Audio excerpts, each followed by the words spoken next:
On va lui passer un petit coup de téléphone, elle aura la patience. Hein. On va faire ça, on va lui demander d'être gentil. Bah pour le standard aussi alors.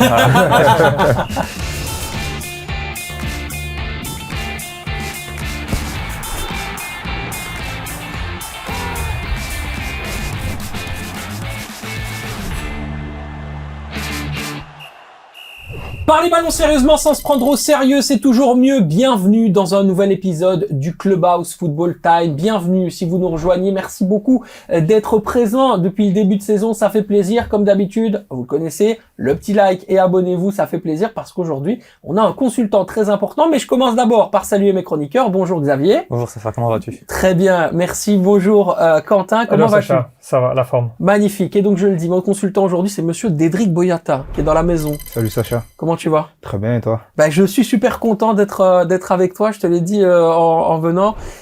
Ça fait longtemps que je voulais que tu sois là et si ça ne tenait qu'à moi, tu serais là tous les mois. Mais je me doute que tu dois avoir tellement de choses à faire. D'ailleurs, c'est intéressant de réfléchir un peu à ta reconversion. Comment est-ce qu'aujourd'hui tu te sens dans ce nouveau monde médiatique? On en parlera un peu plus tard, mais ça y est, la petite mort est terminée.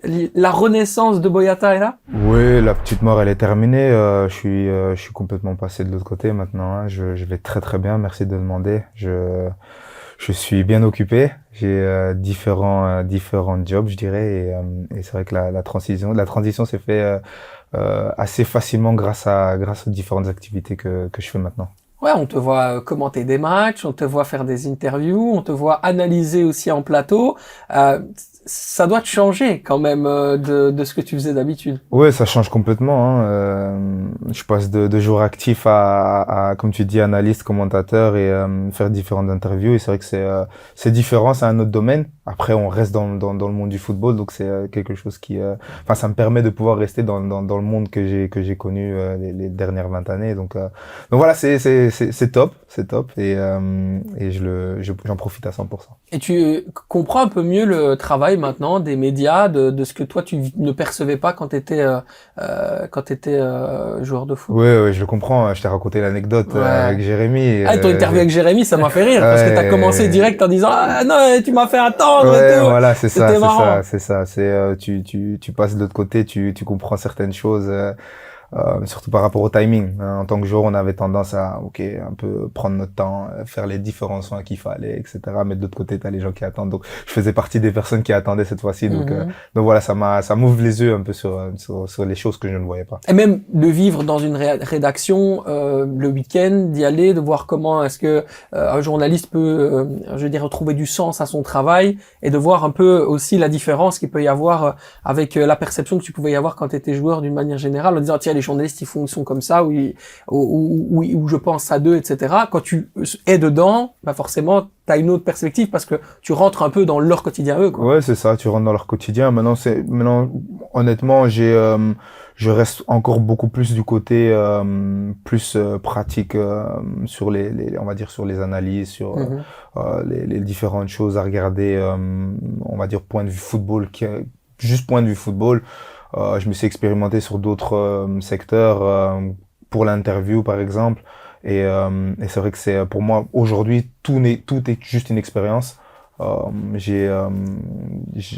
me suis lancé dans différentes choses, j'ai accepté plusieurs choses et c'est vrai que pour l'instant je découvre mais vraiment je suis à 100% dedans, quoi. Qu'est-ce que tu préfères en ce moment? Qu'est-ce que tu as le plus kiffé? Bah écoute, il y a le coaching, hein. Il y a le coaching qui est ton rôle de coach assistant chez les Diablotins. Oui, voilà, c'est quelque chose que je tiens à cœur. Maintenant, c'est vrai que je le fais, on est en équipe nationale, donc c'est qu'une certaine période pendant le mois mais parce qu'il y a un objectif derrière, tu sais, il y a une qualification pour l'Euro, tu redécouvres un peu la gagne d'une certaine manière, le fait d'être dans une équipe ensemble, de jouer pour quelque chose. Donc tu vois, ça te ramène des émotions que tu perds en fait en tant que tu n'as plus quand tu n'es plus joueur. Après le reste aussi, hein, le fait de pouvoir regarder des matchs de Première Ligue, de Bundesliga ici en Belgique, c'est nouveau de retourner un peu dans de rester dans ce domaine du football. Ouais, mais tu restes vraiment très attaché au ballon, hein. On sent que tu as cette volonté de rester proche du terrain, quoi. C'est ça qui te fait encore vibrer. En fait, ce que t'aimes dans le foot, c'est le foot dans son aspect le plus jeu du terme, quoi. Ouais, mais Sacha, j'ai été structuré dedans les 20 dernières années, donc c'est difficile pour moi d'en sortir. C'est la réalité, c'est que j'ai dit à voix haute que j'allais faire différentes choses, que j'allais expérimenter d'autres choses, mais la réalité c'est que dans le football j'ai mon master, donc voilà, à partir du moment où j'ai des opportunités, j'ai pris la décision de me lancer dedans. Honnêtement, j'aurais pu décider de faire autre chose, mais je regrette vraiment pas d'avoir choisi ce chemin. Et maintenant, on verra bien où ça m'emmènera. Et t'en es où là dans ton stage d'apprentissage en tant qu'entraîneur, dans ta manière de ressentir les choses? Est-ce que par exemple, si un club un petit peu plus bas dans le niveau, division 2 ou division 3, venait t'appeler pour venir directement être le leader d'un vestiaire, un vrai patron, un entraîneur principal, est-ce que c'est quelque chose que tu te sentirais capable en termes d'épaule déjà d'endosser ou pas? Je pense que c'est plus par rapport à ce dont moi j'ai envie. Aujourd'hui, j'ai pris la décision de rentrer dans la fédération et de travailler avec Gilles Surtz et Neil Depau parce que je connaissais pas encore les secteurs de staff technique, je connaissais pas encore quelles étaient les différentes décisions et les fonctionnements à faire. Et c'est vrai que là, pour l'instant, je suis vraiment dans une situation de découverte. Maintenant, j'ai ce rôle un peu de mentor et de coach aussi avec le reste des joueurs que j'apprécie beaucoup.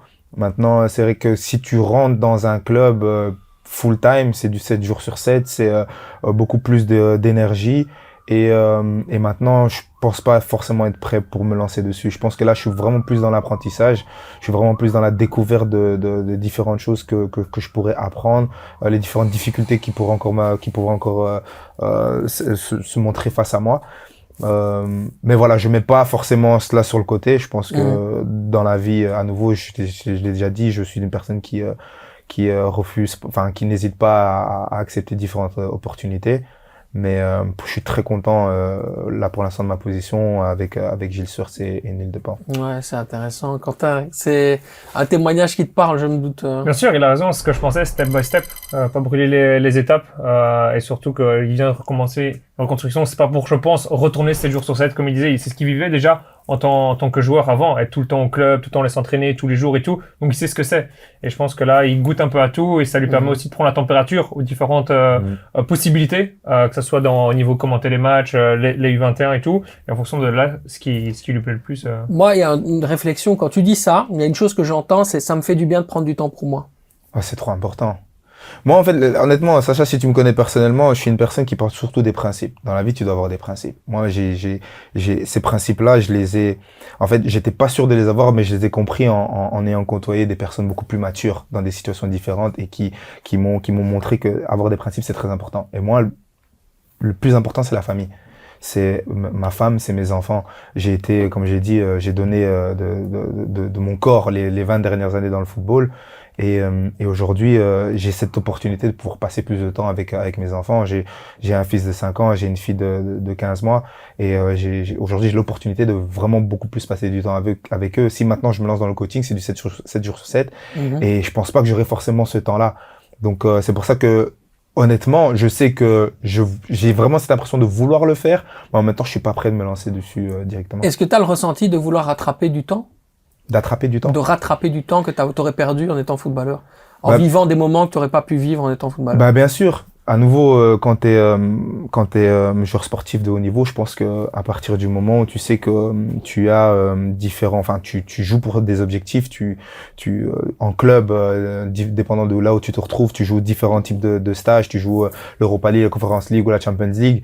En équipe nationale, si tu arrives à être sélectionné pour l'équipe nationale, tu joues plus de matchs, tu essaies de te qualifier pour différents tournois, que ce soit la Coupe d'Europe ou la Coupe du Monde, donc tu as encore moins de temps en famille. Et on va pas se mentir, j'ai raté beaucoup de mariages, j'ai raté beaucoup d'événements personnels, donc aujourd'hui j'ai l'opportunité de pouvoir le faire, de pouvoir les rattraper d'une certaine manière, donc c'est important, c'est très important. Je me dis, tu vois, quand tu es dans un carrefour de ta vie, à un moment donné où tu construis ta vie, bah, t'as des moments qui sont privilégiés, tu vois, les premiers pas de ton enfant, le premier bain ou des choses Exactement. comme ça. Et j'y suis dedans. Là. Ma fille a fait Ouais. ses premiers pas il y a même pas 3 semaines, par exemple, tu vois. Donc, Donc t'as la chance d'être au bon moment, au bon endroit. Okay. Exactement. Or que pour mon fils, tu sais, ma femme avait donné une leçon de mon fils et le lendemain, j'étais reparti. Tu vois ce que je veux dire? Donc c'est vraiment des petites choses qu'aujourd'hui tu découvres et il y a rien à faire quand tu es dans le foot. Tu y es. Moi, j'y étais à 100%. Et c'est vrai que quand tu dois arrêter, t'as peur en fait de complètement te détacher parce que t'as peur de ce qui t'attend d'une certaine manière. Et c'est vrai qu'aujourd'hui je réalise, tu vois, il y a une vie après le foot, tu comprends. Je suis assez épanoui, je suis très heureux, donc je suis très content de ma situation maintenant. Mais surtout tu l'as bien balisé, quoi, tu vois, tu l'as bien préparé, on sent que t'es complètement prêt à passer de l'autre côté, si tu vois ce que je veux dire. Ouais, mais sans ces opportunités là, je sais pas si ça aurait été la même chose, tu comprends. Okay. Et il faut être honnête aussi, c'est que c'est pour ça que t'as capturé, t'as dit je prends. J'ai toujours été une personne qui a toujours dit ouvertement que voilà, si le foot s'arrête, ben c'est pas la fin du monde, je ferai autre chose, j'expérimenterai, j'irai dans l'immobilier parce que j'adore l'immobilier par exemple, tu vois. Je me dis j'irai dans l'immobilier. Mais en même temps, l'immobilier, j'ai pas mon master dans l'immobilier. Je dois faire d'autres formations, je dois parler avec d'autres personnes, tu comprends? Alors que le football, j'ai mon master, j'ai mes connaissances, mais ça veut pas forcément dire que je dois pas apprendre d'autres personnes, hein. J'essaie justement de côtoyer d'autres personnes, j'essaie d'appeler d'autres coachs, d'apprendre un peu plus. Mais c'est un domaine que je maîtrise. Alors que de l'autre côté, c'est un peu plus différent, tu vois. Donc voilà. Ouais, non, c'est intéressant. Avant de passer au d'accord, pas d'accord, messieurs, je voulais quand même vous poser une petite question. On va rentrer maintenant dans le vif du sujet avec le championnat de Belgique et cette victoire du Standard de Liège du côté de Malines. Victoire 1-0 en préambule de la dernière journée de championnat.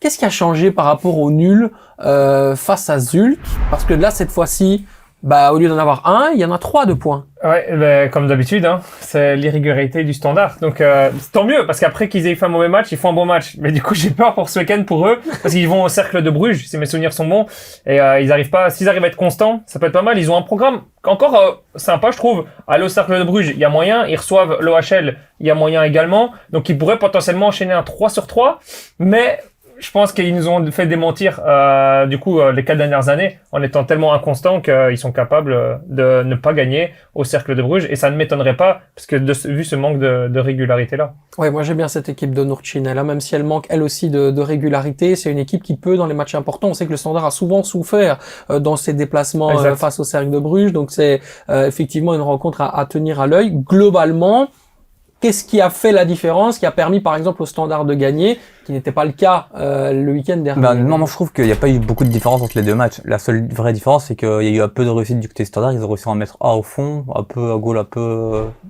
Il y a quand même beaucoup de réussite, je pense, dans le goal, parce que c'est au milieu du goal, la 30-30, enfin... J'adore cet accent. La 30-30, j'adore. La transversale, tu préfères, mais toi, pour le même prix, le ballon il ressort, c'est pas une action bien menée. Donc honnêtement, le match il aurait pu finir par 0-0 ou même 1, parce qu'Epolé va chercher pas mal de ballons aussi. Donc honnêtement, j'ai pas forcément vu de signe de satisfaction comparé à la semaine précédente pour le match du Standard. Et ici, il joue le Cercle. Il faut pas se rappeler aussi que la dernière victoire du Cercle, c'était contre le Standard, avant le match aller.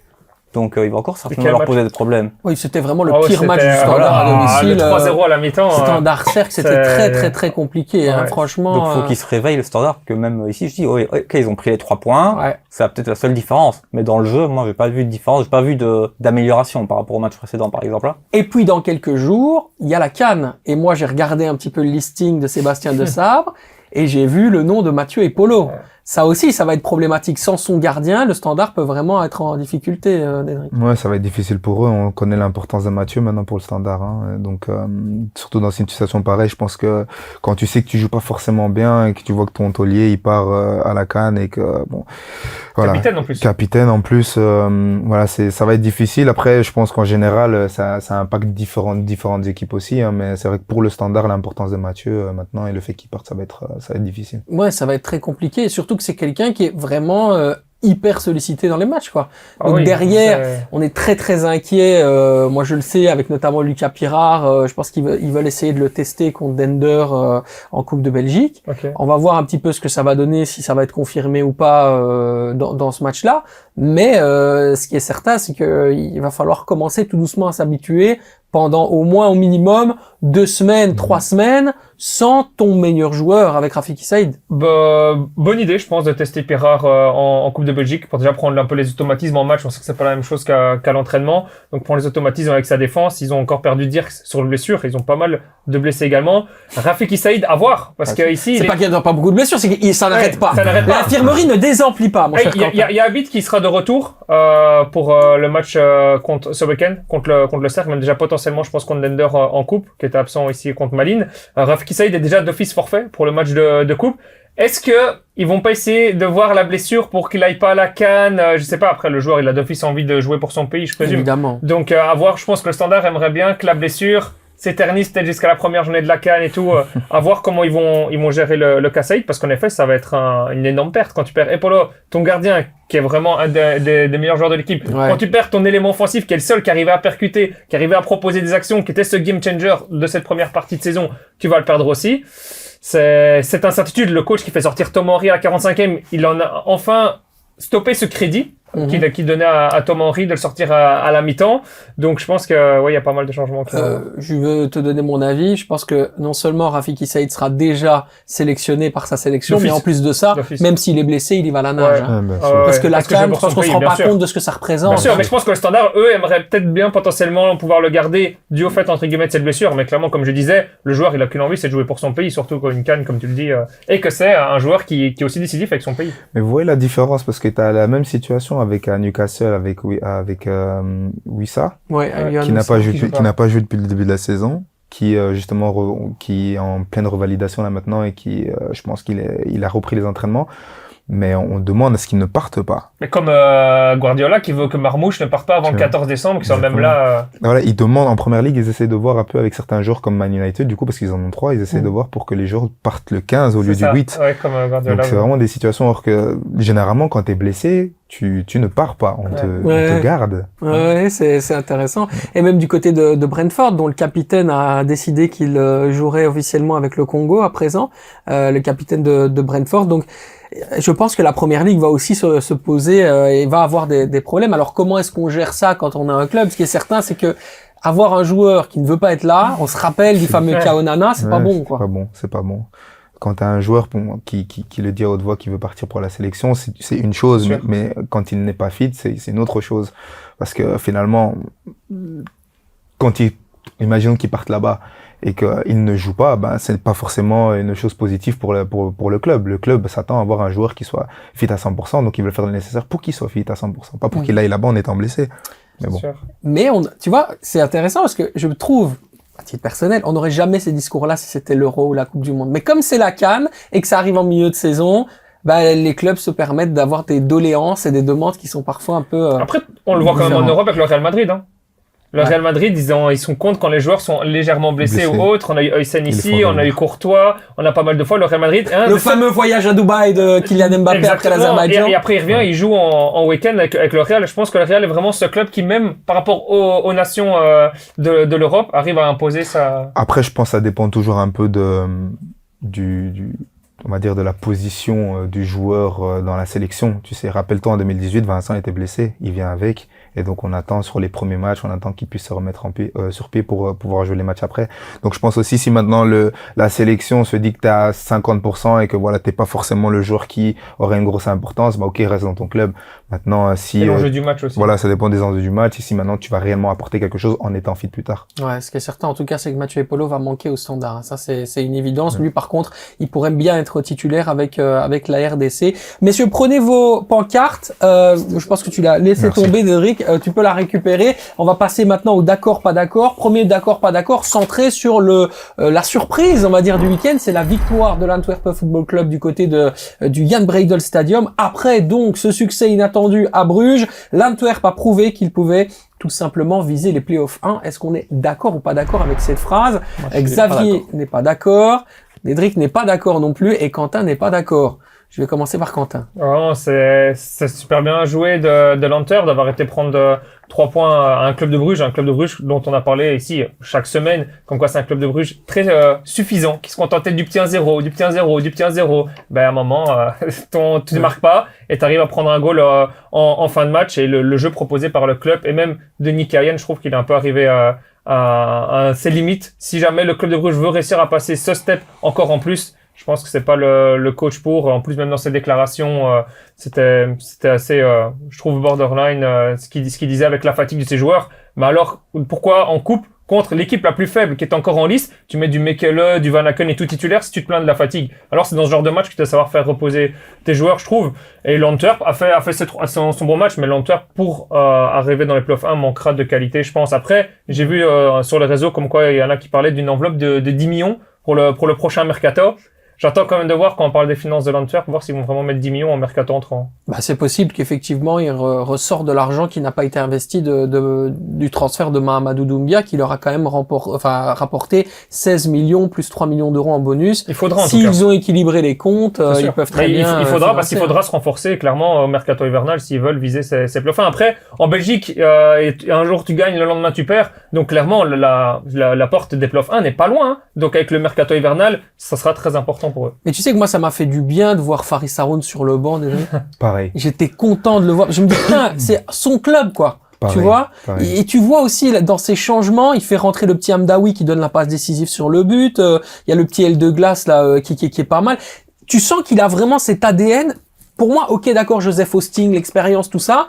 Mais bientôt, ce sera lui l'entraîneur. Enfin, je le sens comme ça. Après, faut voir si c'est quelque chose que lui veut aussi. Ouais. Hein. Maintenant, c'est vrai que c'est une personne qui fait partie de l'ADN de l'Antwerp. Même moi, j'étais très content de le voir. Hein. J'avais déjà entendu parler un peu des différents rôles qu'il avait dans le club, que ça soit dans le mentoring, que ça soit avec l'U21. Donc, le voir sur le banc et en plus gagner contre Bruges, tu vois, tu te dis, ok, pourquoi pas le laisser? Mais bon, c'est trop tard d'une certaine manière. Mais voilà, je pense que c'est une personne qui fait clairement partie de l'ADN de l'Antwerp. Il a passé tellement de temps là-bas. Il a beaucoup de bons moments aussi. Et voilà, ça fait vraiment plaisir. Mais maintenant, pour revenir par rapport à la situation d'Antwerp, je pense qu'aussi le problème c'est qu'on a tendance à souvent un peu aller sauter les étapes d'une certaine manière. Je pense que là maintenant, comme on l'a dit, on est dans un championnat et surtout quand on voit un peu le noyau d'Antwerp dans la situation dans laquelle ils sont maintenant, ils reculent un peu des résultats par rapport à leur. Tu peux pas avoir plus par rapport au. Oui, mais mathématiquement, c'est jouable. C'est jouable. On peut le faire. Ils peuvent le faire. Ils peuvent aller au Champions mais quand tu regardes le début de saison qu'ils ont eu aussi. Ouais. Ils jouent pas bien, tu comprends? C'est pas que tu te dis ils pouvaient, ils ont eu des malchances sur certaines situations, ils ne jouent pas forcément bien. Donc je pense que leur situation actuelle est en rapport avec le noyau qu'ils ont. Mais comme on l'a noté, si maintenant ils arrivent à faire un transfert, un mercato qui arrive à pouvoir ramener des joueurs qui puissent renforcer cette équipe-là, bah à ce moment-là oui ils peuvent atteindre les playoffs 1. Mais est-ce qu'ils se sont pas un petit peu précipités, Xavier, dans le choix de Joseph Hosting? J'allais te demander s'il était l'homme de la situation, mais moi j'ai même envie de te dire, est-ce que c'est pas Faris Haroun en fait l'homme de la situation? C'est vrai que moi, comme l'a dit Dédric, moi j'ai bien aimé voir Faris à l'interview, enfin le voir sur le banc. Enfin, pour moi, Faris Haroun ça représente l'Antwerp, donc moi honnêtement, je l'aurais bien laissé même 2-3 matchs voir si ça tournait. Que de toute façon, cette année l'Antwerp c'est une saison compliquée, donc tu le laisses 2-3 matchs et si tu vois que si la mayonnaise prend, que la sauce prend bien, bah tu le laisses et sinon tu cherches un autre entraîneur, toi, donc. T'as pas grand chose à perdre en fait cette saison côté de l'Antwerp. Non, ça, bah quoi qu'il arrive, même tous les clubs, enfin pour descendre cette année, il faut vraiment le vouloir, donc ouais, moi j'aurais essayé Faris au moins pour quelques matchs du côté de l'Antwerp. Après la différence, je pense que quand t'as la pression des fans, tu sais, t'as besoin de leur donner quelque chose un peu pour essayer de calmer un peu. Je pense pas que par rapport à la pression des fans, désigner genre si tu désignes Faris Haroun comme T1. C'est déjà un signe intéressant par rapport aux fans? Pas forcément, parce que tu as besoin d'avoir une réaction assez rapide où tu te dis que tu mets quelqu'un en place qui va pouvoir changer la donne. Ouais. Mettre quelqu'un comme Faris, c'est mettre quelqu'un qui est dans l'ADN, mais à nouveau tu sais pas forcément ce que les résultats qu'il va pouvoir apporter dans l'équipe, parce qu'il a pas cette expérience là non plus. Maintenant oui, il y a cet engouement parce que c'est quelqu'un qui fait partie de l'équipe, et imaginons maintenant ça se passe mal, donc ça veut dire que cette personne qui avait déjà une image positive, ben du coup passe du côté négatif, et c'est pas forcément la meilleure chose à faire. Après, moi, comme j'ai dit, j'étais très content de le voir là. Hein. J'étais vraiment très content de le voir là. Ça m'a même étonné, en fait. Oui, mais tu vois qu'il connaît les joueurs. Il sait quel jeune pépite faire rentrer au bon moment parce il est passé par ce noyau des Young Antwerp, enfin de l'équipe U23 de l'Antwerp. Il y a aussi beaucoup de talent dans cette académie dirigée, on le rappelle, par Jean Kindermans quand même. Hein. C'est pas n'importe qui, Jean Kindermans. C'est quand même le grand patron de l'académie de Nerpet à l'époque. Donc c'est quelqu'un qui sait à un moment moment donné faire sortir des talents, etc. On voit que le fruit du travail de Jean Kinderman c'est en train de payer petit à petit. Et puis tu vois aussi un amoncellement de talents qui commencent à grandir. Et c'est quand même très intéressant du côté C'est de important pour eux, hein, Ouais. et c'est pour ça que le rôle de Faris est très important parce que je pense qu'il a été autour de ces joueurs depuis très longtemps. Moi, parce que moi je suis pas en contact direct avec Faris, mais j'ai rencontré son papa et j'ai des amis on a des amis en commun. Et c'est vrai qu'on me parlait souvent de son rôle à l'Antwerp, qui était vraiment proche des jeunes joueurs et des jeunes pépites là-bas. Donc ça m'étonne pas du tout. Et cette expérience de savoir faire monter le bon jeune au bon moment, ça aussi c'est quelque chose sur lequel Joseph Hosting va devoir s'appuyer, ancien entraîneur de Twente notamment. Bon, forcément, il a cette expérience-là, il a la capacité de savoir décider. On est quand même aussi dans un club qui est très néerlandophone, en fait, très néerlandais, très Holland. Tu vois ce que je veux dire? C'est vraiment ça. Ça Ce que se j'avais voit. dit la semaine dernière, on a eu la question qui serait l'entraîneur. J'avais dit, ils vont chercher un entraîneur des Pays-Bas, et c'est ce qu'ils ont fait. Donc, Ouais, ben ça c'est la patte Marc Overmars. Hein. c'est ça. À partir du moment où Marc Exactement. Overmars est là, c'est son réseau en fait qu'il C'est ça. active. C'est le 3e coach irlandais qui arrive dans le club, alors c'est ça? Ouais, déjà, c'est assez dingue, effectivement. Après, est-ce que ce sera le bon choix parce que c'est un Néerlandais? Ça veut rien dire. Non, Hein, je ça, sais pas, non. bah, tu vois, moi je me rappelle de très grandes réussites de Laszlo Bologna, on en avait parlé la semaine dernière. Bah voilà, il ne pète pas un mot de néerlandais. Pourtant, il a quand même réussi à faire un super effectif et faire des super résultats avec un Didier Lamkelze qu'il a quand même réussi à gérer. Donc, ça veut rien dire, encore une fois. C'est pour ça que pour moi, on aurait au moins pu laisser plus d'un match à Faris Haroun. Ouais, surtout que c'était Club de Bruges, donc même si tu perdais, entre guillemets, Ça aurait été c'était la un suite raisonnement. logique, Ouais, entre ouais, guillemets, donc c'est bon. ça. Voilà, il était condamné à l'excellence et même s'il avait été excellent, ce qu'il a fait, il va tout de suite sortir. Voilà. Quoi. C'est quand même dommage. Maintenant, comme Dédric dit, il a peut-être aussi lui pas envie, parce que C'est ça. il y a aussi cette image. Par exemple, un Witsel qui veut pas revenir au Standard, parce que Witsel il a adulé au Standard. Et quand il y avait l'équipe nationale belge qui jouait, les supporters criaient Axel Witsel. Mais il sait que s'il revient, il revient pas dans la forme qu'il était quand il était au Standard. Donc imagine, il revient et il joue moins bien, ce qui va normalement potentiellement être le cas. Il va peut-être être un peu plus lent ou autre. Mais il va commencer à avoir des critiques, donc des gens vont peut-être commencer à retourner le revers et se dire ah moi j'adorais Witsel, ah maintenant Witsel il me plaît plus trop, ah Witsel j'aime pas trop, il est trop lent. Et donc tu vois aussi dans la vie de comment t'es adulé par un club, par tout un peuple, eh ben ça peut changer. Et donc peut-être que Faris aime bien justement avoir cette idée, ah ben moi les supporters de l'Antwerp ils m'adorent, moi je fais mon taf avec les 21, je fais mon rôle là, mais là c'est peut-être trop de risques d'être le T1, d'avoir un effectif dont je connais la qualité et que je sais que les résultats j'arriverai peut-être pas forcément à les faire super performer, et donc retourner la vie des supporters. Preuve par l'exemple, Mbailey au Standard, Vincent Kompany à Anderlecht. Il a été extrêmement critiqué. Ouais, c'est vrai. Après, bon, c'est vrai qu'on va pas forcément dire que maintenant l'image de Vincent a été, l'image de Vincent a changé au jour d'aujourd'hui, mais c'est vrai que quand il était T1 sur place. Attends, on a c'est- pris plein Ah oui, la oui, c'était tête. très compliqué, Hein, c'était très compliqué. Mais c'est pour ça que je pense aussi que ça soit même en tant que joueur actif ou en tant que, la situation de Faris, c'est des situations que tu réfléchis C'est ça. réellement beaucoup. Je pense que si maintenant tu es T1 ou tu coaches en U21, t'aimerais bien pouvoir prendre aussi l'équipe première, mais ça dépend des conditions aussi. Des fois, il y a des opportunités sur lesquelles tu te dis, faudrait que tu te lances, mais il y a aussi un peu l'image que tu as de base, que t'as pas forcément envie de tarnir parce que, voilà, on te lance pas dans les meilleures conditions. En tout cas, on lui souhaite beaucoup de réussite à Faris Haroun et je suis très content d'avoir eu cet Antwerp-là. À titre personnel, c'est une équipe que je pense qui doit être importante en Belgique. L'Antwerp est un grand, Anvers de manière générale, est de l'épicentre on va dire de la région flamande. C'est hyper important d'avoir une ville qui est un club hyper qui rayonne dans le championnat belge. Et pour moi, je pense que l'Antwerp doit exister. Pas champion il y a 2 ans, donc. Oui, non, mais en plus de ça, c'est bon pour l'homogénéité et surtout le niveau général de notre championnat. Si l'Antwerp est en haut, ça va donner aussi envie, par exemple, au KRC Genk qui était plutôt timide sur ce début de saison d'être encore meilleur, etc. Ça va créer forcément une émulation et on va arriver dans une période où c'est quand la fin du championnat classique, on est fin mars.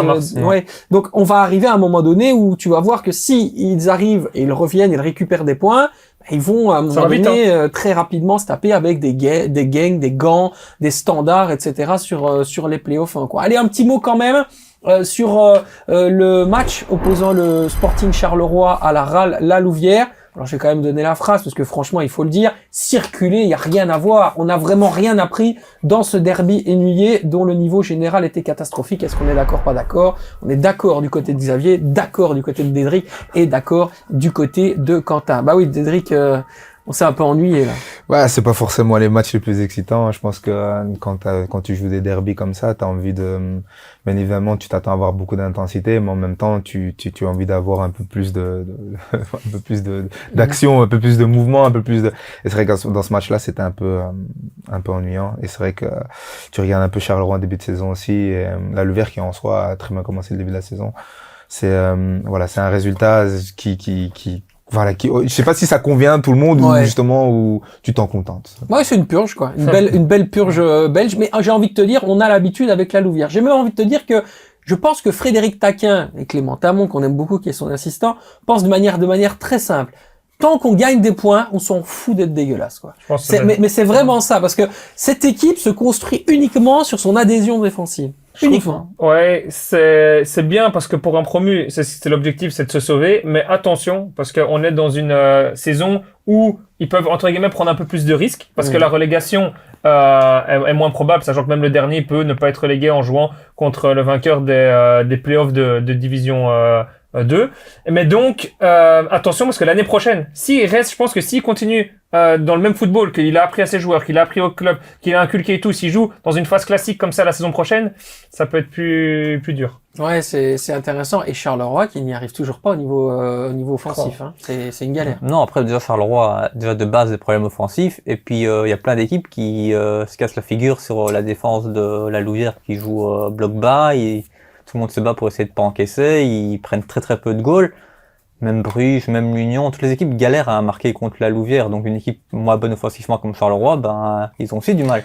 Donc c'est pas étonnant que le match se solde à 0-0 malheureusement. Ouais, c'est vrai, quand tu joues contre une équipe qui justement joue bloc bas comme la Louvière le fait, c'est très difficile, surtout quand tu as un manque de confiance offensivement, d'aller casser cette barrière. Hein. Mais maintenant, pour en revenir à la Louvière, c'est vrai que ça reste un club promu et je pense qu'aussi ils le font. Enfin, je pense que la gestion de la manière dont ils mettent leurs joueurs en place et qu'ils décident de jouer bas, je pense qu'ils le font aussi avec les joueurs qu'ils ont et ils arrivent à prendre des points. Et ça, faut leur donner pour moi, faut leur donner leur crédit aussi. Ils regardent les joueurs qu'ils ont dans leur noyau, ils mettent quelque chose en place qui est en rapport avec les joueurs qu'ils ont dans ce noyau-là, et ça fonctionne d'une certaine manière. Tu sais, quand tu vois un peu que des équipes comme Bruges aussi, Bruges a été perdre là-bas, tu vois, donc c'est pas facile, c'est vraiment pas facile. Et là, ils se déplaçaient du côté de Charleroi. C'est pour ça que moi, mon propos, c'est pas vraiment de diminuer la bravoure et le mérite de la Louvière, c'est plutôt de dire Charleroi n'a pas été capable de faire ce qu'Anderlecht a fait à l'extérieur. Ouais, marquer ce petit goal. C'est problématique. Ouais, c'est problématique. On voit que Scheidler ne remplace clairement pas ce que Stulic pouvait apporter. Donc, je pense que malheureusement pour Charleroi, Scheidler a été un mauvais casting et ne donne pas confirmation. Mais donc, surtout on n'arrive pas à le trouver. Ouais. Le vrai problème, c'est que pour moi, c'est même même des joueurs de ballon derrière. T'as du Gagon, t'as du Flux. Mais l'avant-passe, elle arrive pas. Des joueurs qui savent jouer au ballon. Hein. C'est ça qui est étonnant. Et pourquoi elle arrive pas cette avant-passe? C'est ça le truc, c'est qu'on sent que... Après, il y a un gros face-à-face. Hein. Ouais. Il y a un gros face-à-face où il doit la mettre au fond. Hein, et il tire en place sur le gardien. Donc.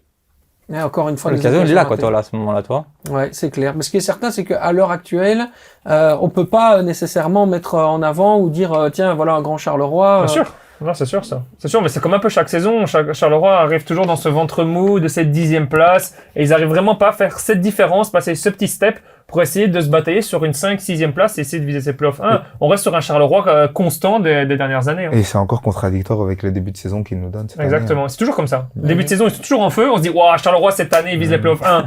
10e journée, Charleroi visera le top 8, le top 10. Ouais, c'est structurel. Pour moi, le problème, il est interne et ça, c'est pas nécessairement lié à la qualité des joueurs parce que, effectivement, des joueurs comme Gagon, des joueurs comme Traoui, t'as des joueurs quand même. Il y a du ballon, ballon. Quand tu vois le niveau, on va s'arrêter, de toute façon, on va faire le lien avec le match de la semaine, mais le niveau dans Adem Zorgan, exceptionnel du côté de Galatasaray. Ouais, tu te dis qu'ils savent former des joueurs et ils savent faire justement les faire grandir, et il y a individuellement des talents qui savent grandir au-dessus, mais l'environnement de Charleroi pour moi ne leur permet pas de grandir. C'est vraiment une atmosphère. Est-ce que toi en tant que joueur, c'est intéressant d'ailleurs d'avoir ton point de vue là-dessus, tu sens que selon dans quelle structure de club tu es, selon dans quel club tu joues, selon l'environnement qui t'entoure, tu vas pouvoir ou pas donner 100% de ton potentiel? Bah, ça dépend du type de joueur que tu es. Je pense que tu as des personnes qui... Mais toi, dans ce que tu as vécu? Moi? Ouais. Bah, moi, par exemple, ce que je dirais, c'est que j'ai toujours été une personne qui m'adaptait. Moi, je m'adapte facilement. Maintenant, c'est vrai qu'en tant que défenseur central, tu sais, les différents secteurs sur lesquels je dois me concentrer, ou je veux dire surtout me focaliser, peu importe où je me trouverai, ça change pas grand-chose. Maintenant, la structure, la manière dont c'est mis en place pour le joueur, je pense que c'est très important. Tu as des joueurs qui, tu vois, on parle du côté offensif, tu as des joueurs qui ont besoin de beaucoup d'amour d'une certaine manière, que ça soit par rapport au coach ou que ça soit par rapport au club. Et ensuite, t'as aussi, tu sais, je veux dire même les infrastructures, t'as les différents les terrains, les types de gym que tu vas avoir, l'énergie, enfin, voilà, je pense que c'est quelque chose qui pourrait réellement, qui joue réellement dans la tête de beaucoup de joueurs, surtout ceux qui ont cette insécurité, je dirais, à pouvoir performer comme ils le voudraient. Ouais, mais est-ce qu'un Zorgan, il était considéré vraiment comme le leader technique de cette équipe de Charleroi? Il est arrivé à l'Union. Aujourd'hui, c'est lui qui fait tourner vraiment, qui crée les lignes de passe, etc. Mais ce qu'on voit de Demzorgan à l'Union, je suis désolé, mais moi je l'ai déjà vu quand il était à Charleroi. Ouais. Je suis pas surpris en fait. Ouais, il est rentré dans une structure où ça lui permet encore plus de montrer ses qualités dans une équipe qui est beaucoup plus structurée que Charleroi et qui joue à un plus haut stage international maintenant. Enfin, je veux dire, t'es en Champions League. Ouais. Justement, c'est comme ça qu'on le voit. Tu vas jouer à l'étranger, tu vas jouer à Galatasaray, tu fais un match comme il l'a fait. Ça permet justement à tout le monde de confirmer ce qu'on savait déjà, parce que quand il était à Charleroi, il était déjà excellent. C'est juste que voilà, Charleroi ne tournait pas forcément de la manière dont ils auraient voulu aussi. Mais Zorgan individuellement est un top joueur, techniquement parlant, c'est vraiment excellent. Maintenant, de pouvoir le faire et confirmer comme il le fait à Galatasaray, ben ça confirme que ce qu'on savait déjà, mais au niveau international où tout le monde voudrait performer comme il l'a fait. Mais je reste persuadé que selon l'environnement dans lequel tu es, tu ne seras pas brillant d'une manière ou d'une autre. Pour moi, tu seras meilleur si tu as par exemple tout qui est autour de toi qui à un moment donné s'accommode. Tu vois ce que je veux dire, et se met en place. Là ici, à Demzorgan, on a vraiment trouvé le positionnement parfait pour pouvoir le faire briller à l'Union. Un Titraoui, bah, on sent que parfois il est un peu seul sur son île, il tente des choses, mais ça ne suit pas derrière. Il a un rythme de jeu et d'intelligence qui n'est pas le même que celui de ses partenaires, et donc du coup il est un peu là tout seul à essayer de faire des choses, mais à un moment donné c'est aussi une question de, comme je dis, d'énergie, de dynamique quoi. C'est souvent le problème. Après il y a aussi une autre dynamique, c'est aussi la qualité individuelle de tes partenaires, hein. Oui, ben c'est important hein, pour qu'ils puissent te mettre aussi dans les meilleures des conditions. Hein. Titraoui, c'est pas simple non plus. Je pense qu'il y a une équipe qui tourne d'une certaine manière, et il faut aussi qu'il y ait quelque chose en place pour te mettre en avant. Enfin, je veux dire par là, si tu as un joueur qui a cette capacité aussi de pouvoir éliminer en 1 contre 1 et que il se retrouve jamais en 1 contre 1 d'une certaine manière où il doit lui-même tout faire. Enfin, c'est très compliqué. Donc voilà, je pense que pour l'instant, Charleroi, il joue pas au niveau qu'il le voudrait. Mais voilà, j'aurais demandé à la patience aussi. Et c'est vrai, comme tu l'as dit, chaque année c'est la même chose, ça commence très bien et puis à la fin ça régresse d'une certaine manière. Mais bon, voilà, la saison, les saisons sont très longues, donc en espérant que ça puisse s'améliorer. On va lui passer un petit coup de téléphone, elle aura la patience. Hein.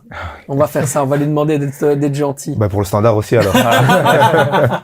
Allez, on passe au match de la semaine direct. La victoire forcément du Sporting d'Anderlecht face à l'Union Saint-Gilloise. Après sa victoire contre le club de Bruges déjà à domicile, le Sporting d'Anderlecht fait tomber l'USG. Sont-ils officiellement de retour dans la lutte pour le titre?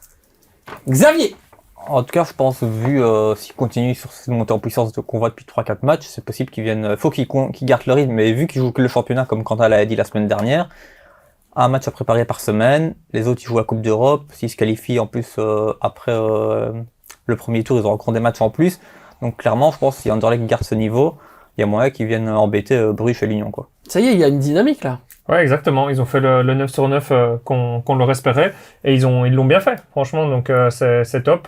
On voit que c'est un Anderlecht qui justement est entre guillemets en reconstruction, donc peut se contenter d'un 0 ou d'un public qui va être content d'une victoire sans forcément bien jouer, sans forcément être reçu, mais d'avoir les 3 points, et c'est ce qui compte si tu veux revenir au top.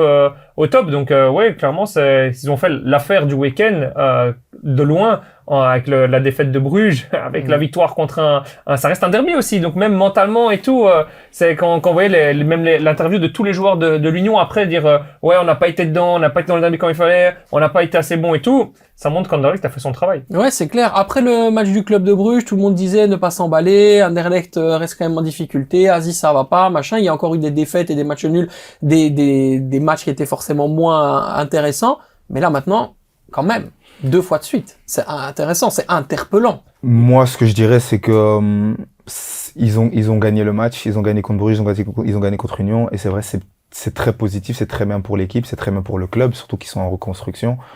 Maintenant, j'attendais le mais. Je me disais, il va arriver quand. Il y a toujours un mais, enfin, parce que je pense que c'est très bien, surtout par rapport à la situation dans laquelle ils se sont retrouvés. Quand tu es dans une phase de reconstruction comme ils l'ont été, c'est important d'avoir aussi des résultats sur le terrain, et ça facilite un peu la reconstruction dans le club. Maintenant, c'est vrai que ces matchs-là contre l'Union, contre Bruges, c'est des matchs à gagner. C'est des matchs que tout le monde veut qu'ils gagnent. Mais c'est pas ce qui te fait gagner la saison. Ouais. C'est les autres matchs qui sont aussi importants. Jouer contre entre guillemets, les plus petites équipes. Ouais. C'est ces équipes-là qui vont te permettre de pouvoir avoir cette constance durant la saison. Et c'est ces matchs-là qu'il va falloir regarder. Mais maintenant, les matchs directs contre les concurrents directs, ils les ont gagnés, et c'est très très bien pour eux. Ça, c'est vrai, je suis d'accord. Et surtout que le week-end qui arrive ici, ça va pas être un déplacement facile, hein. C'est à Westerlo, avec un Angulo sorti blessé avec des crampes et tout, donc à voir son état, et un Torgan Hazard suspendu. Donc à voir comment ça va être à Westerlo. Ils peuvent potentiellement là peut-être trébucher, mais par contre s'ils vont chercher la victoire à Westerlo comme ça serait intéressant. Angulo, est-ce que c'est un one-shot ou est-ce que c'est possible de le voir à nouveau continuer à briller avec ce niveau de constance-là? C'est pas un one-shot, parce que ça fait déjà plusieurs fois cette saison qu'il a sorti de très bonnes performances, mais il a été transformé par Bechnikazi. Clairement, c'est le coach qui l'a, dès le début de saison, l'a valorisé. Je suis pas vraiment d'accord avec toi, excuse-moi de t'interrompre. Pour moi, quand il revient de la trêve internationale et qu'il signe sa prolongation de contrat, t'entends déjà des bruits au sein du stade et même des gens, des observateurs en disant ça y est, maintenant il y a du relâchement dans le chef de Nilsson Angulo, il performe un petit peu moins, etc. Il a prolongé, donc du coup il s'assied un peu sur son confort. Derrière, il a réussi à faire le saut de qualité pour se relancer lui-même. Justement, il a fait quand même plusieurs bons matchs, je trouve, cette saison. Bien sûr, il a eu des moments un peu plus avides, mais ça, c'est comme tout joueur. On peut parler de Tsolis ici maintenant, qui est aussi un moment avide. Donc, je trouve vraiment qu'il a réussi à s'imposer aussi dans une concurrence. Il y a quand même des joueurs comme Rivers Caron, il y a quand même du talent sur le banc, et vraiment, quand on dit attaquant gauche, on sait que ça va être Angulo. Il n'y a pas de discussion, il arrive à mettre ses concurrents exactement. C'est un titulaire indiscutable à gauche. Il n'y a pas photo. Et c'est aussi ce game changer dont Anderlecht a besoin. Quand on regarde, il amuse un stade. Il fait ses gris-gris, il fait ses dribbles, il fait tout. Les gens, ils payent une place pour aller voir des joueurs comme ça. Quand il passe entre 2 joueurs comme ça dans un derby contre Lyon, ok, il a un peu de la chance que c'est une frappe qui est déviée, mais ce qu'il fait, c'est magnifique. Et donc, clairement, c'est un joueur qu'Anderlecht a besoin, et Anderlecht doit compter sur lui. Dédric, il y a, à mon avis, quelque chose qui a été décisif dans l'esprit d'Angulo, et ça tu le sais parce que en tant que joueur, à mon avis, c'est quelque chose qui t'a souvent touché ou piqué selon, c'est la concurrence. Quand il a vu Kanaté être performant du côté de la Louvière, il s'est peut-être dit sur ce côté gauche, maintenant, il y a vraiment quelqu'un qui potentiellement peut me prendre ma place, donc maintenant il va falloir que je me réveille. Moi, je pense qu'il est surtout jeune, et pour l'instant, le niveau de maturité, tu peux le ressentir dans son jeu aussi. C'est un joueur qui a beaucoup de qualité, qui a cette faculté justement de justement pouvoir dribbler en 1 contre 1 et de faire ces petits gris-gris comme tu dis dans les stades. Mais tu vois aussi que dans son jeu il y a beaucoup d'immaturité, Okay. et que maintenant sur les derniers matchs que tu t'attends d'un joueur un joueur comme lui qu'on a re-signé, c'est justement de pouvoir être décisif. Et le fait maintenant de performer comme il le fait, surtout en plus quand tu vois que Kanaté qui a très bien joué contre la Louvière, tu vois que ça va peut-être l'aider justement à passer un autre cap. À nouveau, faut voir sur la durée de la saison, parce que aujourd'hui, il le fait très bien contre l'Union. On sait pas comment ça va se passer le week-end d'après, et c'est ce que les fans d'Anderlecht veulent, c'est que le week-end d'après et le week-end qui suivent, qu'ils puissent au moins jouer à un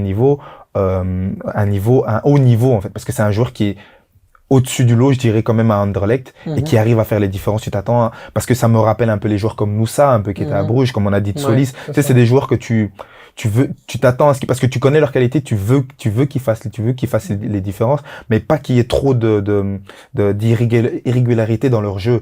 Peut y avoir que ça soit un peu plus difficile, mais ça veut pas forcément dire qu'il y ait réellement une grosse différence entre un week-end et l'autre week-end. Et tu vois les critiques qu'on a à son égard, moi, quand je fais le parallèle, je repense à ce qu'on disait d'Amir Murillo.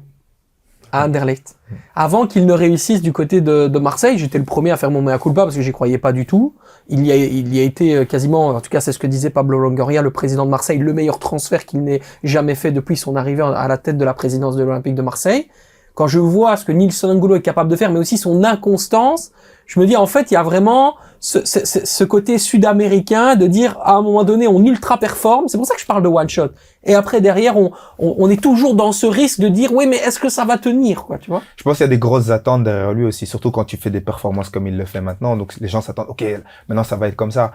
Et dans son jeu, tu vois qu'il y a encore de l'irrégularité et c'est quelque chose qu'il doit encore travailler. Et c'est vrai que Besnikazi, je pense sur ce côté-là, est une personne qui devrait pouvoir l'aider à se cadrer et à vraiment se renforcer sur ce point-là, parce que un joueur comme lui qui est au top niveau, ben il peut permettre à Anderlecht justement de pouvoir au moins grappiller des points. Et Anderlecht a plutôt bouffer l'Union Saint-Gilloise dans le milieu de terrain, Xavier. Oui, mais je pense, même en dehors du milieu de terrain, je pense surtout que moi, la défaite de l'Union, elle vient surtout des choix du coach aussi, je pense. Okay. De l'Union, dans le sens où on le sait qu'Anderlecht, par exemple, dès qu'ils mènent, ils ont tendance à reculer beaucoup et jouer fort bas. Et Hubert, il fait quoi comme coach? Il sort Raoul Florux et fait rentrer Giger à sa place. Pour moi, j'aurais fait jouer les deux, que je préfère avoir deux attaquants qui savent jouer au ballon. Et le seul joueur qui est capable de te faire la différence dans des petits espaces, Anouar LTH, il te le fait sortir pour faire rentrer Skov. Moi, personnellement, je ferais sortir un de tes autres milieux plus défensifs et je laisserais Anouar sur le terrain. C'est ton seul joueur qui est capable de faire la différence face à un bloc bas. Et donc, je trouve que David Hubert, dans ce match, il s'est planté complètement dans ce changement pour revenir au score. C'est ça aussi qui a aidé Anderlecht à s'imposer dans ce match-là. Ok, donc c'est un manque d'expérience de David Hubert qui a profité. Je trouve qu'il a fait clairement les mauvais choix pour essayer de revenir au score. En tout cas, moi, quand on voit les intéressant. changements qu'il a fait, moi je trouve que, après c'est que moi-même, mais je trouve qu'il a pas fait les bons choix pour essayer de pouvoir revenir à la différence vu l'effectif qu'il a sur son terrain. Donc on peut imputer cette défaite à David Hubert, Quentin? Et enlever le mérite à Anderlecht alors. non, mais Anderlecht a fait un bon match, mais vous voyez ce que je veux dire. Anderlecht, chaque fois qu'il mène, plein de fois pendant la saison, souvent après ils ont tendance à reculer. Ouais, donc tu te doutes qu'Anderlecht va reculer son bloc. Et par exemple, un noir, tu sais que dans les petits espaces, il peut te faire un dribble, te faire la différence sur une action. Et tu le fais sortir. Il y a aussi eu de la manque de lucidité dans le dernier geste, je pense, du côté de l'Union. On voit le face-à-face de Promise David en première mi-temps. On a Raoul Florux à un moment, je comprends pas pourquoi il dévie complètement sa frappe, où Augustinson était complètement nulle part sur son marquage. Et en fin de match, il y a aussi Patrice qui arrive avec un retour de Ndiaye derrière lui, qui arrive aussi en face-à-face avec Kozmans. Donc je pense dans vraiment ce dernier geste, l'Union a manqué d'efficacité, clairement. Mais t'es pas surpris de la défaite? Non, parce que moi je l'avais dit la semaine dernière ici, que je pensais vraiment qu'Anderlecht avait clairement le potentiel et les moyens de gagner à la maison contre un Union qui a usé de l'énergie à Istanbul quelques jours plus tôt. C'est intéressant parce que moi j'essaye de comprendre dans quel secteur l'Union Saint-Gilloise a failli.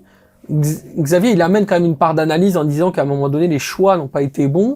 La préparation, peut-être, elle aussi, n'a pas été optimale. Pourquoi? Parce que, on le sait, une victoire à Galatasaray, 1-0, le déplacement de Istanbul jusque Bruxelles, tout ça, en termes d'influx nerveux, ça a une vraie conséquence, Dédric. Bien sûr, je pense que tout se joue sur des détails. Des victoires dans des matchs se jouent sur des détails, que ça soit pendant le match même, que ça soit des actions ratées ou des opportunités ratées, ou même sur les préparations du match. Donc c'est vrai que l'Union a joué contre Galatasaray, le voyage à Istanbul, j'imagine que ça devait pas être facile et très fatigant aussi. Maintenant, si tu parles aux joueurs, les joueurs, je ne pense pas qu'ils remettraient leur défaite et qu'ils le mettraient sur la fatigue. D'autant qu'on dit souvent que quand tu gagnes, la fatigue, tu la sens pas. Non, c'est faux.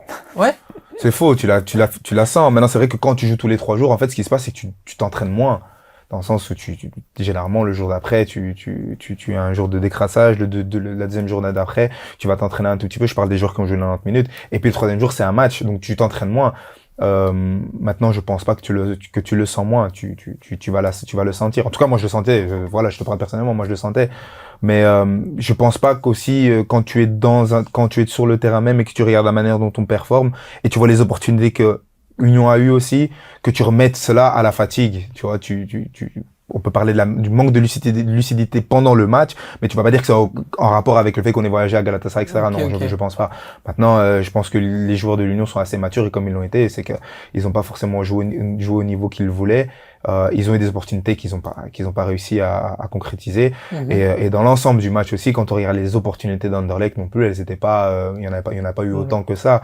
Il y a eu la dernière opportunité en fin de match aussi avec Bertaccini et Hazard, mais il n'y en a pas eu tant. Je pense que ça a été un match très mature de la part d'Anderlecht et surtout après le fait qu'ils aient marqué le 1-0. Anderlecht donne quand même le sentiment d'avoir fait quelque part un peu le plus dur en ouvrant un peu la voie. Mais est-ce qu'on va pas envoyer justement et ouvrir la boîte de Pandore derrière? Est-ce que l'Union va pas à un moment donné être un peu en difficulté en se disant ok là c'était un peu notre chasse gardée cette victoire contre Anderlecht, on gagnait tout le temps, maintenant on est un peu en difficulté et est-ce qu'on va pas s'inspirer justement de cette victoire du côté de nos prochains adversaires en Jupiler Pro League pour venir un peu justement encore nous remettre en difficulté en se basant sur nos faiblesses? Je crois que ça va être une bataille entre les trois de devant qui va être très intéressante. Et oui, l'Union va montrer des faiblesses. Après, l'Union a un effectif, surtout dans ce qui est milieu de terrain et offensif, où ils peuvent en fonction s'adapter à chaque fois en fonction de l'adversaire. Et c'est là, comme vous avez dit, c'est au coach à faire les bons choix en fonction de l'adversaire. Et ici, à domicile contre la Gantoise ce week-end, il faudra faire les bons choix. Une équipe de la Gantoise qui a perdu contre Saint-Tron. Donc, il va falloir être très important. Et c'est les 3 points il faut pas question de match nul et tout contre la Gantoise ce week-end. Moi, je pense surtout que c'était très bien pour le championnat, cette victoire. Bien sûr. Et la victoire d'Antwerp aussi contre Bruges. Maintenant, je sais, voilà, en tant qu'ancien brugeois, c'est pas le fait d'être contre Bruges, c'est pour dire que, Non, on le sent, hein, y a pas de problème. par rapport au championnat, Ouais. on voit qu'il y a eu quand même une certaine baisse de régime, je trouve, au niveau Ouais. du niveau, et tu le ressens, tu vois que Genk a du mal, tu vois qu'Antwerp a du mal, et pour ce championnat, en tant quand tu n'es plus actif et nous qui regardons le championnat de l'extérieur, on voudrait voir justement le top 6 avec des clubs comme justement Bruges, Antwerp, Anderlecht, Union Saint-Gilloise, Genk, Standard. On a envie de les voir performer en haut de ce tableau pour justement qu'il y ait beaucoup plus d'engouement d'une certaine manière, parce qu'on voit qu'aujourd'hui Union et Bruges sont C'est ça. en haut du classement mais ne performent pas forcément bien. On parle de Bruges qui ok, c'est vrai que on parle de ce fait de se contenter du 1-0. Moi, il y a une chose que je dis souvent par rapport à cela, c'est que souvent les gens confondent quand tu joues quand tu joues des matchs tous les 3 jours. C'est vrai que tu joues à différents stages, tu joues contre des équipes en Champions League qui vont jouer avec plus de ballons, qui vont te laisser moins de possession, puis tu arrives ici, tu dois jouer contre le cercle, tu dois avoir la possession, etc. Le plus important pour gagner le championnat, c'est de gagner le match. Et quand tu es dans les difficultés, comme Bruges l'est, parce qu'on va pas se mentir, je pense qu'ils sont dans les difficultés, maintenant ils sont en manque de créativité pour l'instant. Le plus important, c'est de gagner. Et avoir cette mentalité de la gagne, c'est aussi accepter de gagner 1-0. C'est accepter de pas bien jouer, mais de gagner 1-0. Et c'est ce qu'ils ont fait depuis, là, je vais même pas dire 2-3 semaines, ça fait plus d'un mois maintenant, quand tu regardes les résultats qui ressortent des matchs de Bruges, ils gagnent vraiment avec le minimum du résultat. Mais maintenant, le problème, c'est quand ça se passe bien comme maintenant contre l'Antwerp. Donc gagner sans être beau, ça fait partie de la mentalité de la Mais gagne. bien sûr, c'est de trouver la méthode. Tu trouves une méthode pour gagner le match. Tu joues pas bien, mais on va gagner ce match. Tu mets le 1-0, t'acceptes le fait de ne pas forcément avoir la possession de balle et ne pas pouvoir faire circuler la manière dont tu voudrais. Bah alors on est méchant. Tous les duels, on te met par terre, on a cette agressivité, mais vous allez pas gagner, c'est nous qui allons gagner le match. Ça fait partie d'une mentalité, tu vois. Mais maintenant, le fait qu'ils aient perdu contre l'Antwerp, le fait que Anderlecht ait battu l'Union, les deux équipes qui sont au top du tableau, là maintenant, on doit avoir une certaine réaction de leur part aussi. Tu vois, essayer d'augmenter, de hausser le niveau, c'est très important pour le championnat. Et moi, je me pose justement, tu parles de la qualité et ce qui est important pour le championnat. Est-ce qu'aujourd'hui, ce sont les clubs individuellement qui sont moins bons ou est-ce que c'est d'une manière générale le championnat qui est meilleur du fait qu'on a plus de surprises chaque week-end? Là, tu me poses une question. Non, mais c'est un vrai débat. C'est un vrai débat. Non, moi, je pense qu'individuellement, maintenant, la qualité des joueurs dans le championnat a un peu régressé. Je pense que les joueurs qui arrivaient à ramener cette pépite aussi ont été transférés dans les meilleurs championnats. C'est ce qui se passe en Belgique. La Belgique reste un championnat de tremplin d'une certaine manière pour les meilleurs joueurs d'Europe. Et je pense qu'en général, ça a régressé. Ça, c'est selon mon opinion. Ok. Quentin? Ouais, moi je suis d'accord, c'est qu'on n'arrive pas à garder assez longtemps les pépites de demain. On va dire, ça m'étonnerait pas qu'Aretsas, qui a 18 ans ici, part déjà cet été par exemple. Donc il va avoir beaucoup de sollicitations. Et dès que maintenant un joueur performe, parce que les clubs belges sont quand même présents sur la scène européenne, donc sont médiatiquement un peu plus vus. Et comme Dédric le dit, c'est un championnat de tremplin, donc les clubs se disent, ben maintenant je vais le prendre, il a 18-20 ans, ok, je vais mettre 20 millions pour un club belge, c'est beaucoup, mais je sais que maintenant avec la valeur que les joueurs prennent et tout, je peux le revendre 50 millions dans 2 ans. Je pense à Bilal El Khanous. Bilal El Khanous Exactement. a stagné les 6 derniers mois de sa carrière au KRC Genk. Mais, bien sûr. Mais tu regardes, il y a pas que lui. Tu regardes même, moi, les meilleurs exemples que j'ai, c'est les joueurs de Bruges. Tu vois, tu vois un gars comme Moussa qui venait juste de sortir. Et bien sûr, attention, on regarde la carrière qu'il fait pour l'instant. Pour l'instant, il est très bien parti. Il s'est qualifié pour la Coupe du Monde en tant que titulaire pour l'équipe nationale de Norvège. Et titulaire à Leipzig. À Leipzig, il est titulaire. Tu regardes Shemzin Talbi qui a joué qu'une petite partie, mais qui a fait le nécessaire par rapport à. En fait, tout ça, c'est le crédit un peu de ce que les pépites entre guillemets qui sont sortis du championnat a rapporté un peu en allant à l'étranger. Tu regardes Thiago, il est pas belge, on est d'accord, mais regarde Thiago, il a joué qu'une saison. Qu'est-ce qu'il a été critiqué dans ce championnat? Il a été critiqué. Il est arrivé à Brentford et c'est vrai que la première saison était compliquée, mais regarde ce qu'il fait. Donc c'est vraiment pour dire qu'à partir du moment où un certain joueur, un certain talent performe d'une certaine manière dans notre championnat, directement les gens, je vais pas dire n'hésitent pas parce qu'il y a toute une analyse à faire, mais le regard y est porté directement plus facilement. Après, c'est intéressant de comparer par rapport à ce qu'on disait à l'époque du club de Bruges en disant c'est un braquage, 37,5 millions d'euros bonus compris. Brentford s'est absolument fait allumer, s'est fait arnaquer même, j'ai même entendu ça en disant mais Bruges a fait le coup du siècle en allant vendre Igor Thiago à ce prix-là. C'est vraiment, c'est vraiment à prendre une vessie pour une lanterne. Oui, mais tu vois de base, ce que je veux c'est dire. Noussa, je pense qu'il devait partir. Ouais. De base, c'est Noussa qui devait partir et puis il a eu sa blessure et ensuite ils ont proposé le transfert de Thiago. Mais je pense que du point de vue de Bruges, c'est qu'un point de vue business. On prend un joueur d'une certaine valeur, il y a une opportunité de pouvoir le revendre 6 fois, 7 fois plus cher, on va le faire. Mais je pense même pas que Bruges s'imagine prendre un joueur comme Thiago et qu'il ait une certaine ampleur 2 ans plus tard. Eux ne pensent pas forcément à ça. Eux, c'est sur leur valeur, ils pensent à la valeur marchande actuellement, sur le moment même. Et s'ils ont l'opportunité de le vendre, bah, ils le vendent. Après, ce que les joueurs font après, ça n'a rien à voir avec Bruges, par exemple. Ça a un rapport avec eux-mêmes, de la manière dont ils vont performer. Et crédit à eux, parce que là, ils partent et ils le font de la meilleure des manières. Mais ce qui est certain, c'est qu'un joueur, et ça montre aussi le niveau du championnat de Belgique, comme on va y venir plus tard, certainement dans les joueurs de la semaine, comme Nathan de Cat, peut exploser dans le championnat de Belgique sur 2-3 mois, et puis après derrière, on se dit, mais ok, en fait, il a fait tout ce qu'il devait faire, il a progressé comme il devait progresser. S'il part pas, il va continuer, comme je le disais, comme Bilal El Khanous, à tourner en rond, en fait. Ouais, c'est ça, c'est aussi de savoir que je pense qu'il y a une certaine limite, je pense aussi en Belgique, tout talent, tout joueur a besoin d'une certaine structure, comme tu disais, et je pense qu'aussi, en tant que joueur, tu peux reconnaître que tu peux faire face à des limites avec certains coachs, tu vois. Donc, je pense qu'aujourd'hui, moi personnellement, en tant que joueur, si j'avais eu l'opportunité de pouvoir jouer ce Guardiola, j'aurais été mais super ravi. Et j'ai pas eu la possibilité de le faire. Mais imagine si j'aurais pu le faire. Enfin, je pense qu'il aurait pu, il m'aurait aidé à m'améliorer sur certains niveaux. Donc, en tant que joueur, je pense que c'est ce que tu pourrais aussi rechercher dans ta carrière. Les coéquipiers puis, aussi. Ouais. Les coéquipiers, parce qu'on sait qu'on devient toujours meilleur en côtoyant les meilleurs. Donc, c'est clairement, si tu montes dans un meilleur club et que tu joues avec des meilleurs coéquipiers comme Bilal El Khanous ici à Stuttgart, ben, il devient encore meilleur. Ouais, c'est clair, c'est clair. Et ce que je pensais aussi, c'est que les supporters disent souvent, on ne sait pas garder nos talents, mais la vérité, c'est juste qu'il faut repenser le système et la manière dont fonctionne le marché du football. C'est uniquement ça. Je pense que les supporters n'ont pas nécessairement le recul pour comprendre ça. Mais aujourd'hui, un jeune qui a 17 ans, qui explose, etc., ça dit aussi des limites qu'on a dans notre championnat de Belgique. Mais il faut s'y adapter. Il faut comprendre comment fonctionne le logiciel football belge. Et juste, voilà, il faut faire tourner la machine, en fait. Et ne pas, à un moment donné, dire, ouais, mais comment c'est possible qu'on ne sait pas garder, etc. C'est comme les supporters de l'Union qui ont pleuré en disant le football moderne, c'est vraiment de la M pour ne pas dire autre chose, parce que Sébastien Pocognoni va à Monaco. Mais évidemment qu'il va à Monaco. Heureusement qu'il va à Monaco. Zorgan, ils vont pleurer parce que Zorgan l'a déjà dit, hein, c'est maximum 1 an, 2 ans à l'Union, après je pars et je vise un meilleur club. Il a déjà dit. Hein. Mais c'est voilà, il faut qu'à un moment donné, on comprenne comment fonctionne le championnat de Belgique et quelle est la vraie réalité au regard du marché, du championnat, et juste s'adapter à ce pourquoi ce championnat existe. Aujourd'hui, il existe au regard du monde du football à l'étranger,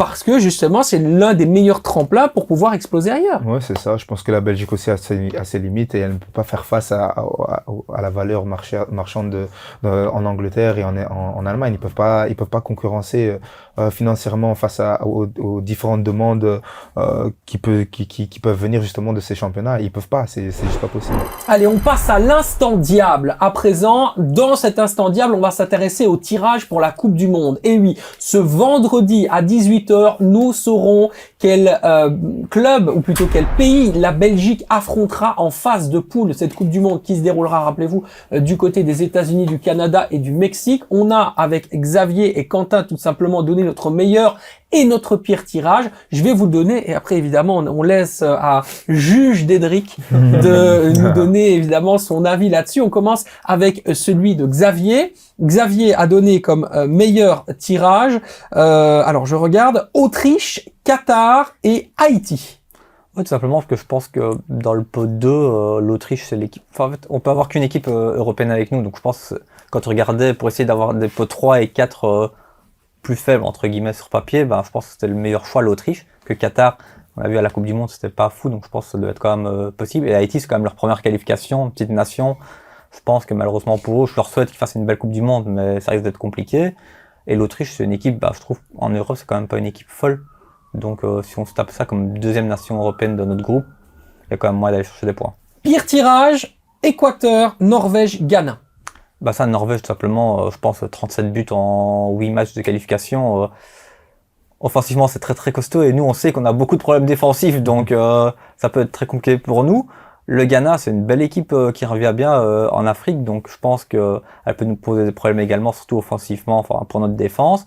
Et de l'autre côté, l'Équateur, simplement pourquoi? Parce qu'ils ont fini deuxième de la zone Amérique du Sud, juste derrière l'Argentine qui était intouchable. Mais en 18 matchs de qualification, ils ont accès seulement 5 buts. Donc défensivement, c'est très très très costaud. Et on a vu, nous, que contre les équipes qui défendaient bien, on a du mal à aller inscrire des buts. Donc face à une équipe qui défend aussi bien, est-ce qu'on va réussir à trouver la solution pour aller gagner? J'ai un petit doute, voilà. Quentin, meilleur tirage, Iran, Panama, Nouvelle-Zélande. Ouais, Panama, on connaît. Hein. Je vais pas te le dire, mais on connaît. C'était 5-1. Hein.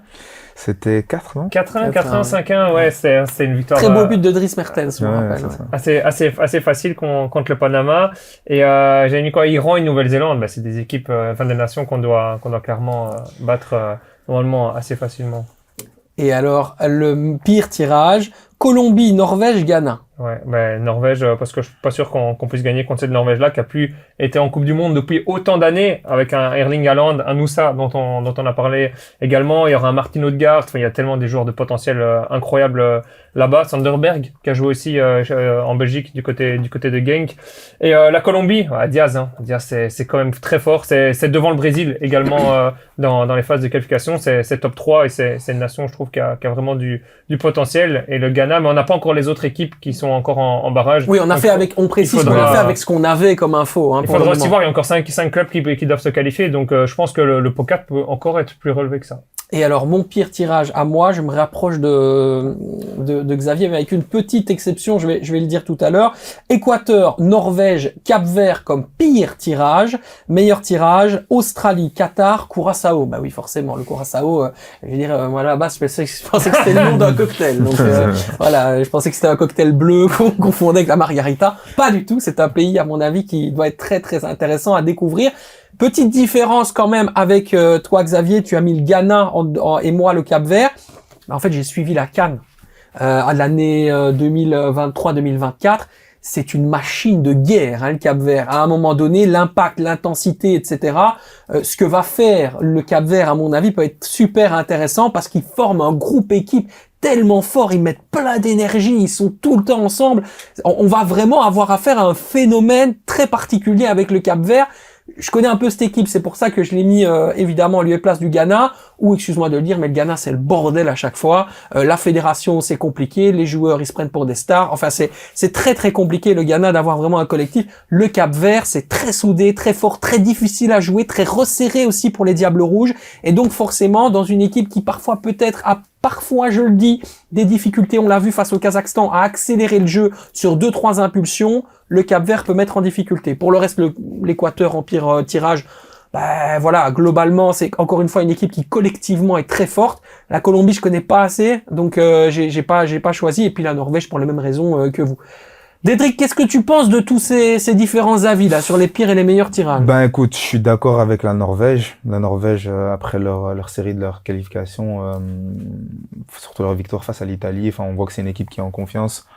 T'as parlé d'Alan, t'as parlé de Nusa, il y a Bob aussi de Manchester City, donc c'est une équipe vraiment qui est bien soudée avec des joueurs qui évoluent au haut niveau en première ligue aussi, dans certains en première ligue, certains en Italie, donc on va retrouver des joueurs qui sont et surtout en plus en pleine confiance, on va dire, donc ça peut être un match très difficile. Maintenant par rapport à l'Autriche, je suis pas trop sûr parce que l'Autriche, t'as quand même beaucoup de joueurs qui sont en Bundesliga aussi, et c'est vrai qu'on a déjà joué auparavant contre eux, ça a jamais été des matchs faciles.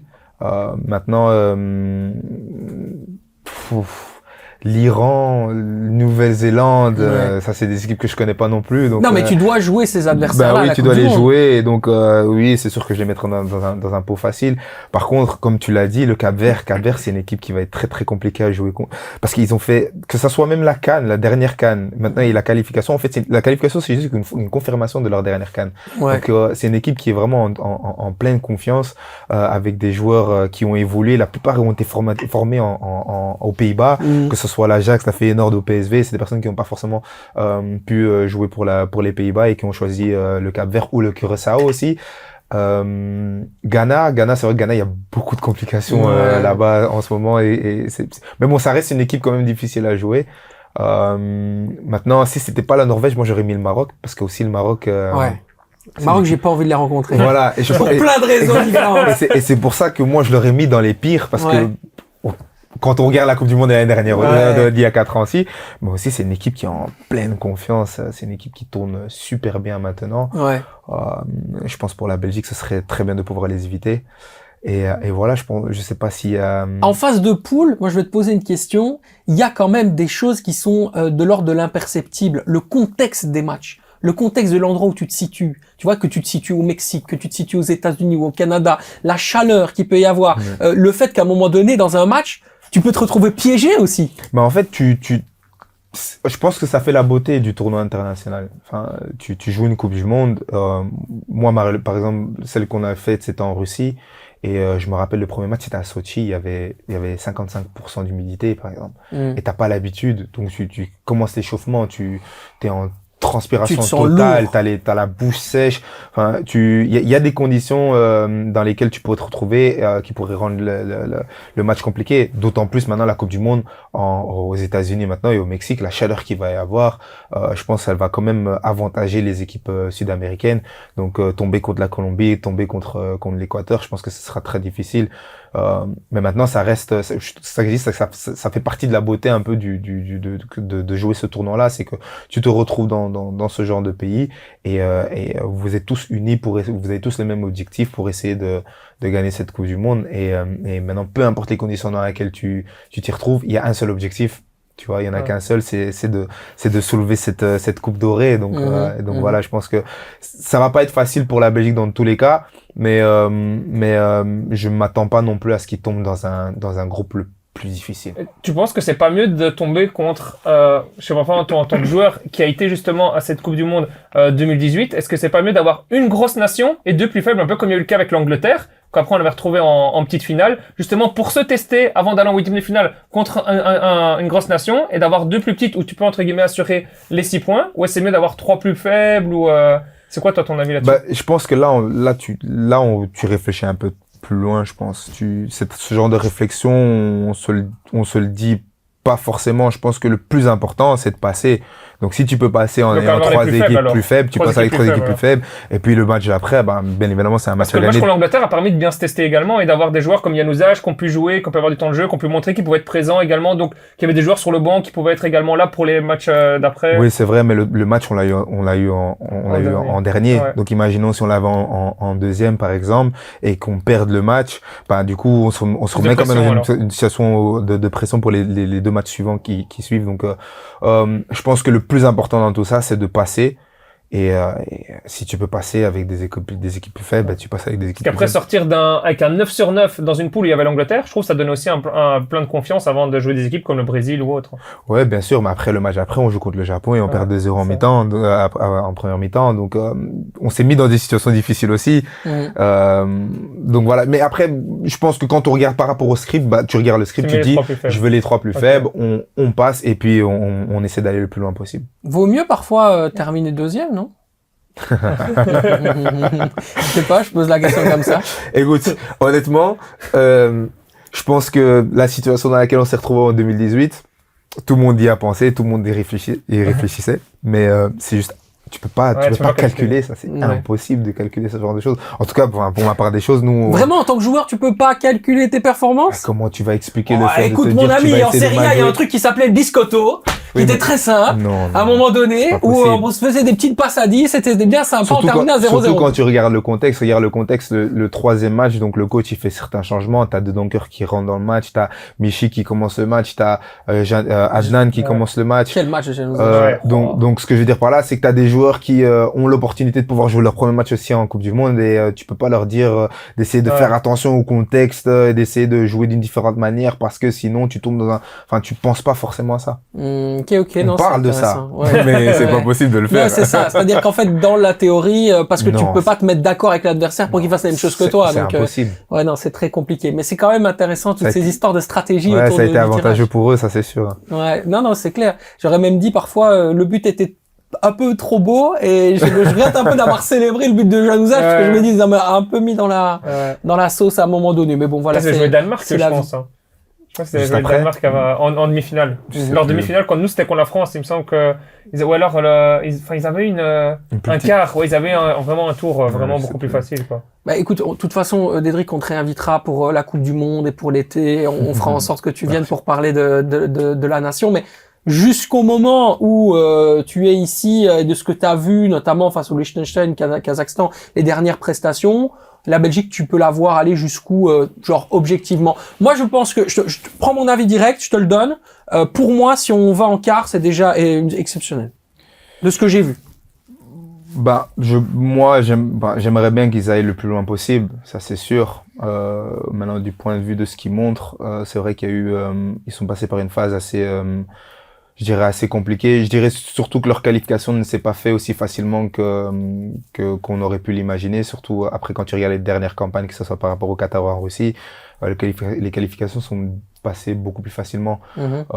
Cette fois-ci, ça a été un peu plus compliqué. Il y a eu des matchs beaucoup plus difficiles. Maintenant, c'est vrai qu'il y a toujours cette gestion aussi du fait que maintenant, tu as l'ampleur de cette équipe d'équipe nationale. Donc, les adversaires contre qui tu joues te rendent vraiment la vie compliquée. Enfin, ils hésitent pas à défendre à 11 derrière près de leur goal. Donc, c'est beaucoup plus difficile.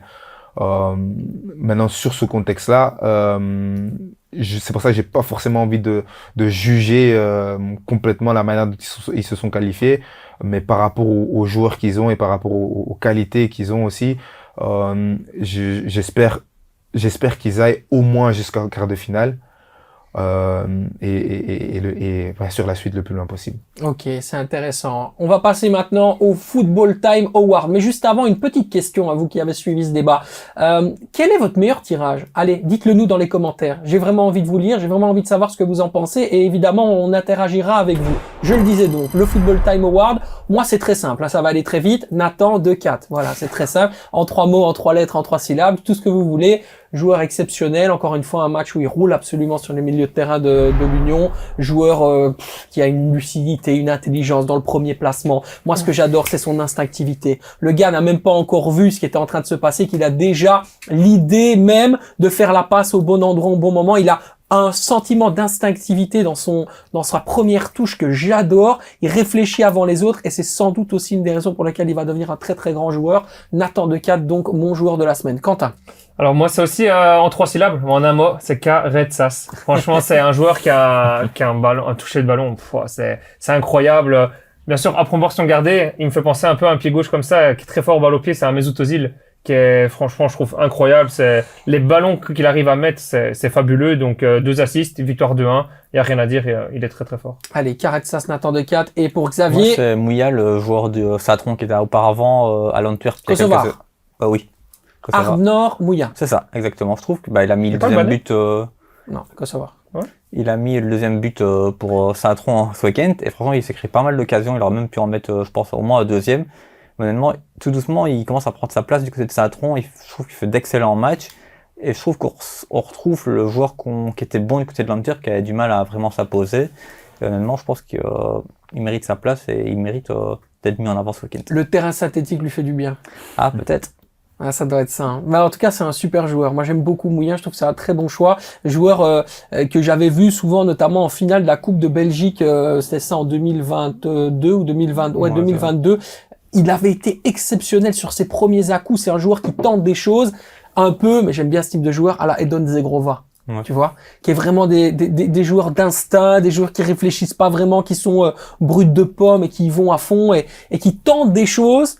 Pas vraiment dans le format de ce que pourrait tenter un ailier, tu vois ce que je veux dire, qui sort un peu de la boîte, et c'est des joueurs de quartier, tu vois. Moi, j'aime beaucoup ça, tu vois ce que je veux dire. C'est des joueurs qui tentent des choses, et franchement, c'est vrai qu'il leur manque beaucoup, donc très bon choix, Mouya. Des trois, c'est quel ton préféré? Des trois. Ouais. Ouf. Allez, ça y est, le top 3, entre 2-4, Caretsas et Mouya, tu préfères qui? Bah écoute, j'aurais mis 2-4. Caretsas seulement parce que Caretsas, j'aurais pu le mettre aussi, mais après c'est un joueur qu'on connaît déjà. Et vu que 2-4 c'est quand même une révélation, c'est pour ça que je le mettrai en premier. Ok, 2-4, bah c'est bien, merci. Ah, c'est à vous maintenant évidemment de nous dire comme d'habitude sur X et sur Instagram qui sera votre joueur de la semaine. On ajoutera également le choix de Thomas que l'on n'a pas parce que vous savez que Thomas aime les surprises, donc vous l'aurez également en même temps que nous. Toujours est-il que évidemment vous pouvez nous le dire encore dans les commentaires, c'est un plaisir de vous lire donc c'est toujours top. Et puis le classement général s'affiche juste ici à côté de moi et on aura le plaisir de pouvoir évidemment en débriefer la semaine prochaine. Il me reste à te remercier mon cher Cédric. Dédric, pardon. Je sais pas pourquoi je t'ai appelé Cédric. J'ai pensé à Cédric Mutombo, qui est un ami commun qu'on a ensemble d'ailleurs. Ouais, tu lui remettras mon bonjour quand tu pourras ton beau-frère. Je le ferai. Exactement. Merci à toi de l'invitation. Écoute, c'était vraiment génial. Tu reviens quand tu veux ici, t'es à la maison et surtout je te souhaite beaucoup de bonnes choses. Je continuerai à te regarder et t'entendre avec grande attention sur la première ligue pour nos amis de Play Sports. Tu leur remets d'ailleurs mon bonjour. Très bon Anthony Van Den Borre, hein. Il commence à amorcer ça tout doucement, lui aussi sa reconversion. Il est tout terrain Anthony. Ouais, il est bien. Aucun problème. Ça fait plaisir de le voir comme ça. Pareil, même moi, ça fait très plaisir de le voir justement pouvoir s'ouvrir et partager un peu de ses anecdotes. Non, c'est top. Merci beaucoup Quentin. Avec plaisir. Merci Xavier. Avec plaisir. On se retrouve la semaine prochaine. Prenez soin de vous, prenez soin des autres. C'était le Football Time, l'émission qui parle de football sérieusement, sans se prendre au sérieux. Ciao, ciao.